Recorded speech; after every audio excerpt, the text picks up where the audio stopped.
Hello అందరికీ ఈరోజు మనం ఆర్డినెన్స్ గురించి తెలుసుకుందాము. ఈ ఆర్డినెన్సెస్ అనేది మనకి ఆర్టికల్ 123 అలాగే ఆర్టికల్ 213 లో మెన్షన్ చేస్తున్నారనమాట. ఆర్టికల్ 123 వచ్చేసి president's power of making ordinance and అలాగే ఆర్టికల్ 213 వచ్చేసి మనకి governor's power of making ordinance అనమాట.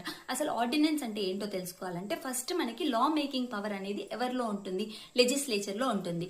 లాస్ ని ఇంప్లిమెంట్ చేసే పవర్ ఎగ్జిక్యూటివ్ లో ఉంటుంది. లాస్ ని ఇంటర్ప్రిట్ చేసే పవర్ జ్యుడిషియరీలో ఉంటుంది అనమాట. సో మనకి లాస్ ని పాస్ చేయాలంటే అది పార్లమెంట్ పాస్ చేయాలన్నమాట. సో కానీ మనకి ఇప్పుడు పార్లమెంట్ సెషన్ లో ఉన్నప్పుడు లాస్ ని పాస్ చేస్తుంది అనమాట. అలాంటి పార్లమెంట్ అంటే బోత్ ద హౌసెస్ సెషన్ లో లేనప్పుడు మనకి లాస్ ఎలాగా? సో ఇప్పుడు మనకి ఏదైనా ఇమీడియట్ లీగల్ యాక్షన్ ఉంది, ఒక నెసెసిటీ వల్ల మనకి ఒక ఇమీడియట్ లీగల్ యాక్షన్ కావాలన్నమాట. సో అలాంటప్పుడు మనకి పార్లమెంట్ సెషన్ లో లేదు, అలాంటప్పుడు మనకి లాస్ కావాలి కదా. సో అందుకనేసి మనకి ప్రెసిడెంట్ ఆర్డినెన్స్ పాస్ చేసే పవర్ అనేది ఇచ్చారనమాట.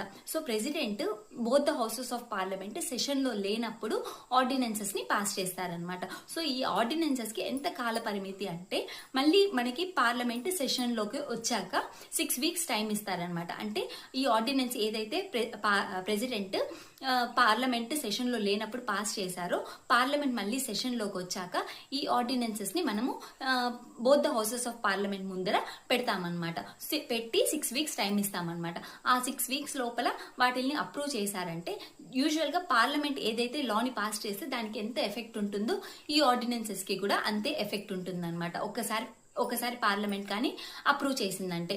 కానీ ఇప్పుడు మనకి ఒకవేళ డిసప్రూవ్ చేసినా, ఒకవేళ లేకపోతే 6 వీక్స్ లోపల వాటి అప్రూవల్ ఇవ్వకపోయినా ఈ ఆర్డినెన్సెస్ యొక్క ఎఫెక్ట్ అనేది సీజ్ అయిపోతుంది అనమాట. సో ఇదండి మనకి ఆర్డినెన్స్ అంటే.